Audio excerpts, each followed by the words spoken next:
Welcome to One Man's Tracks, the second-hand music channel. In the mood for another genre-defining duo with a single flash-in-the-pan, lightning-in-a-bottle LP to their name, combining soft, atmospheric electronica with sensitive indie rock in a brilliant collaborative effort that embodied a yearning for unification through their touching, vulnerable expressions of grandiose escapism.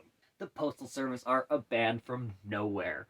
It formed following a fruitful feature between Death Cab for Cutie's Ben Gibbard and Dintel's James Tamborello on his debut LP, Life is Full of Possibilities, in 2001. They got together following the release of Death Cab's third record, the Photo Album, by sending DATs and files and demos through the mail. Hence the name of the band and their lack of location. In between this mail order meeting of the musical minds and the release of that Death Cab album, 9/11 happened and was a large point of consideration during the making of this distance project, whose tension and greater sense of uncertainty feeds so well into these detached and self-reflective tunes, all encapsulated in this 45-minute indietronic masterpiece released in February of 2003 through Sub Pop Records. It's the Postal Service's platinum certified one and only Give Up. Airy and evocative, with Dintel's aesthetically gorgeous, glitchy synth-pop beats alongside Gibbard's captivating eulogies to a lost love, and not to mention official, unofficial member Jenny Lewis's pointed backup performances. Give Up sweet, longing songs create an escapist daydream with a connected, cathartic, emotional arc. Or even a disconnecting arc, I guess, with this being a breakup album with the past and coming to terms with a new age of maturity that was forced upon us for better or worse. A magnificent, vulnerable exercise in self-reflection that begins by pulling the wool from our eyes with The District Sleeps Alone Tonight. An absolutely classic piece of building danceable indie electronica. The District Sleeps is an earnest assessment of presence in a relationship. This heart-rending rendition is both free and forlorn. Somehow that's followed by an even more influential number, Such Great Heights, that flies us towards the distant, turbulence-free land of idealism. But as dreamy and glistening as it may be, there's still this underlying air of realism that threatens to drag it back down to earth.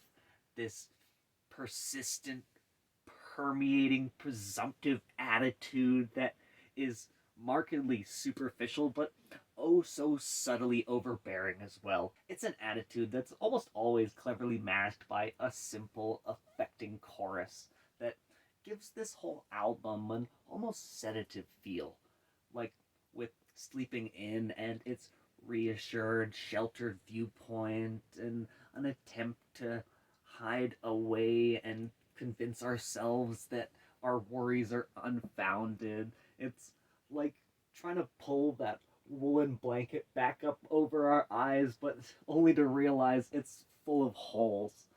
This track, tonally and thematically, kind of beats Wake Me Up When September Ends to the punch. It's a push and pull that's accentuated by the back and forth duet of Nothing Better, featuring Jen Wood as the sobering voice of reason, pushing back against the desperate pleas and broken-hearted bartering.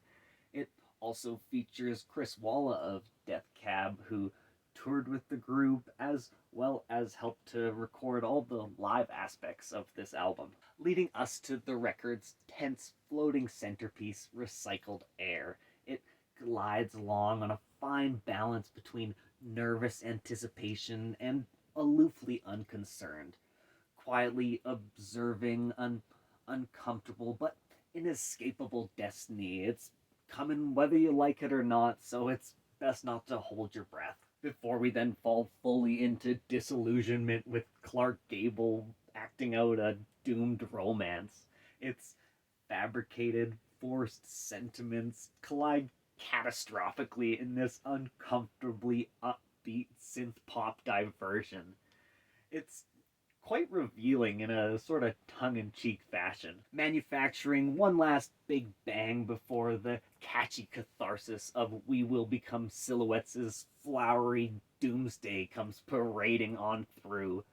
A bright-eyesy, paranoid exercise in post-apocalyptic, apathetic release.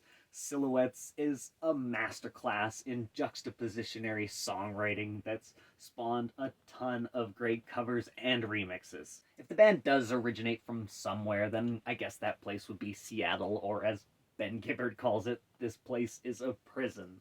A song that emphasizes the numbing, purgatorial nature of depression and oppression. It sonically and thematically is the only outright dark and dejected track on the whole album, and it sort of feels like something you would hear coming out of the COVID pandemic, but these guys were 20 years ahead of schedule. Brand New Colony is then just such a nurturing 180 from that last track, an endearing, sentimental message that breathes some new hope into this spirited project. And I think that the live extended version off of Everything Will Change does an even better job at highlighting this song and this album's ability to create this grandiose sensation of escapism. The closing track, Natural Anthem, also gets a little atmospheric bump on the live version. This mostly instrumental, glitchy number builds up to an electro cacophony before settling back down with a reverberating meta songwriting rallying cry that reflects upon this beautiful synthesis of styles and emotions. Tuning in on being tuned out. Give up contrasting feelings gently and effectively open up the listener to harsh realities without necessarily having to directly experience them.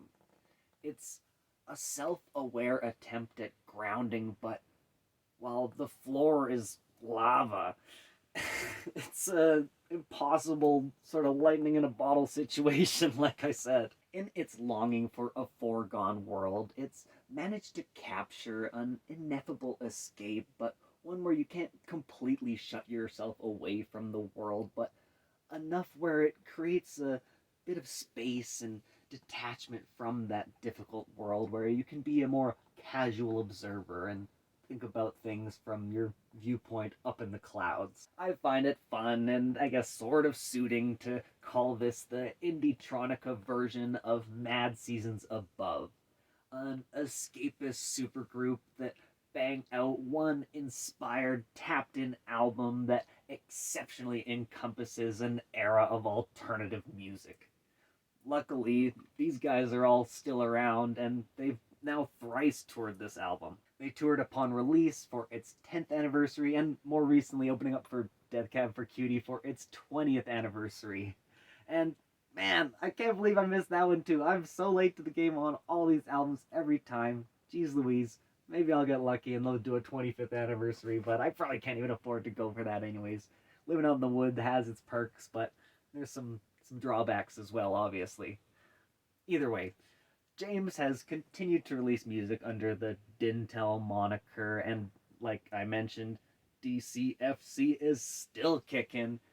Jenny Lewis has been touring with Rilo Kiley again, and Jen Wood was part of that Transatlantism Give Up tour alongside a bunch of solo albums she's released in the meanwhile as well. This album inspired a whole wave of 80s synth pop revival, introducing that sound to a whole new generation, then subsequently to have this sound rode right into the ground fairly quickly. It kind of highlights just how much of a definitive standout project Give Up really is. Its slow growth hasn't stopped yet as it continues to stand up to the test of time and continues to connect with new audiences as its themes and messages maintain their relevance in our ever more disillusioned world. I'd love to hear your thoughts and memories associated with this album, any favorite tracks you want to discuss, or just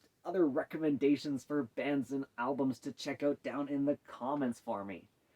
Otherwise, leave me a like, perhaps consider subscribing for some more random record reminders. I bet you like this one if you like this one, and I also think you're gonna love this one too, so take all the best care.